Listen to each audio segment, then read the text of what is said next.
What's going on, guys? This is Rob, and welcome back to Hype Train. Yes, welcome back to Hype Train. By the way, we rebranded Pop Culture Explained to Geek Culture Explained because it feels like it's more in line with our brand, and we're geeks. I know I'm a geek. I've been a geek for 25 years, and we called that son. We called that man, let me tell you something. Man, I told y'all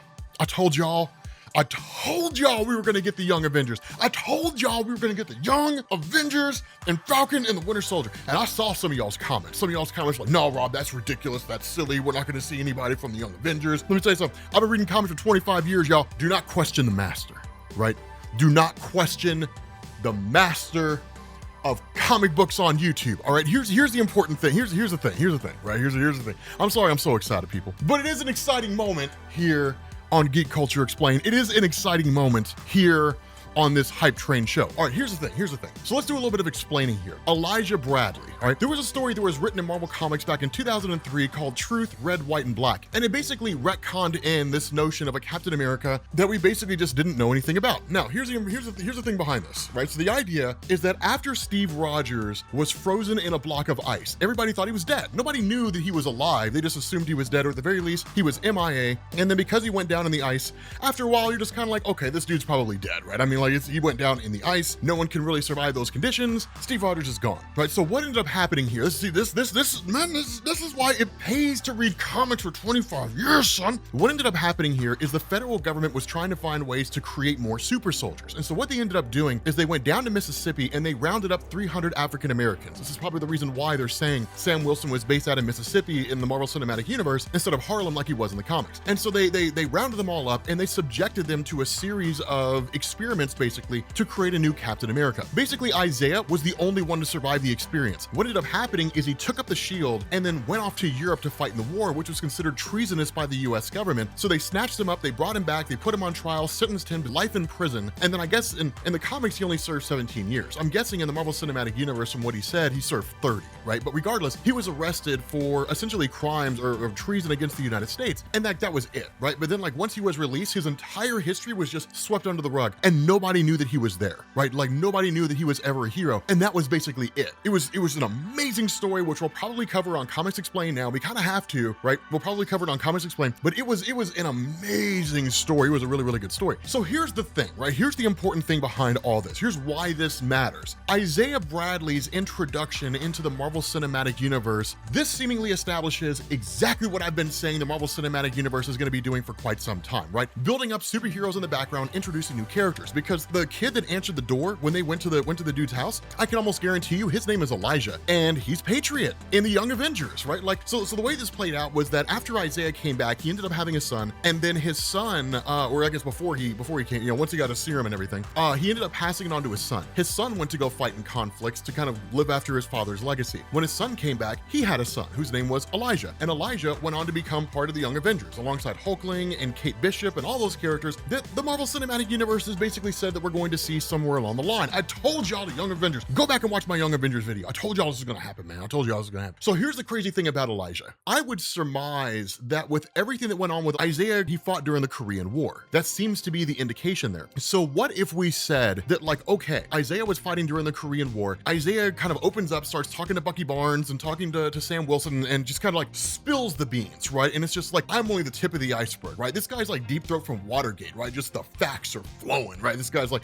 I'm only the tip of the iceberg. I'm the one who became Captain America, but there were other experiments that were being conducted by the federal government. Well, that gives us Weapons Plus, just right there. Boom, that gives us Weapons Plus. Those of you guys who don't know what Weapons Plus is, Weapons Plus was the project that started with Steve Rogers. Weapon 10 was Wolverine, right? And then you get the ones after that, right? Weapon 11, Weapon 12, you get like Phantom X, the Stepford Cuckoos, which is basically these 4 girls who were clones of Emma Frost from the X-Men. Like, you get all this crazy stuff going on. But what if he says, there's a guy that I fought with, like whatever it is they're hunting for, he's like, I don't really know how to give you the answer to that, but I know a guy who does. Who is a superhero that I have been dying to see who fought during the Korean War? It's Adam Brashear, right? Like, that would be Adam Brashear. And it would be like, dude, Blue Marvel in the MCU. I know I'm looking for reasons to get Blue Marvel in the Marvel Cinematic Universe. I don't apologize. I'm not apologizing for that. I want to see Adam Brashear in the Marvel Cinematic Universe, and I will theorize any possibility of getting him in there. But the important takeaway from all this, when it comes to Isaiah Bradley, yes, he's basically just a version of Captain America that came after Steve Rogers Rogers that was a result of an experiment by the federal government. It wasn't like the Tuskegee experiments where they're giving people syphilis and then just seeing what happened if it went untreated. That's not really what this is.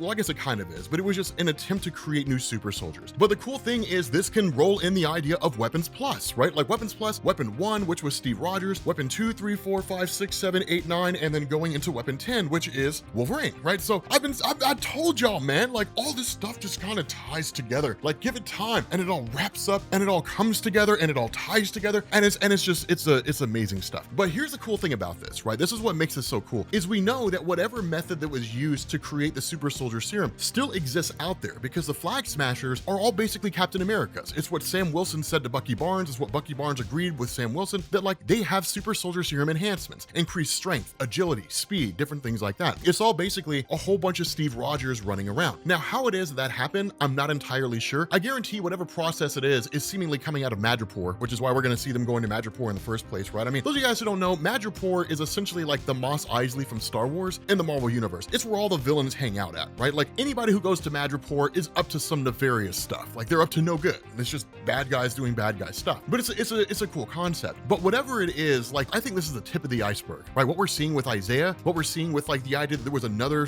Captain America out there, it's the tip of the iceberg, guys. But I think the important thing here is to establish the fact that I was right. God, I'm petty. I am such a petty human being. I was right. That's the important thing. But more so than that,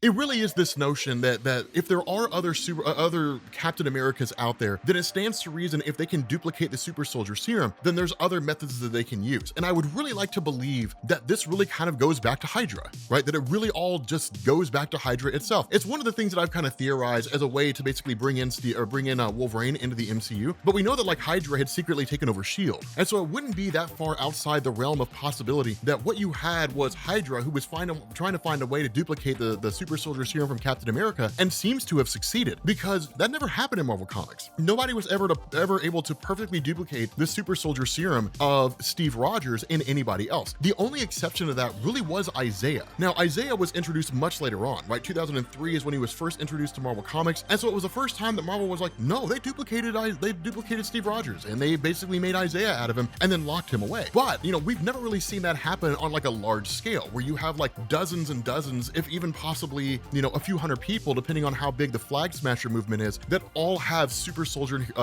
serum enhancements. The big question is, where are they getting it from? That's the big question. Who's giving it to them? Where are they getting this serum from? I honestly have no clue. I really don't have an answer to that question. But in any event, with that being said, guys, we're going to bring this to an end. This was a great episode of Hype Train, and I will catch you all later. Peace.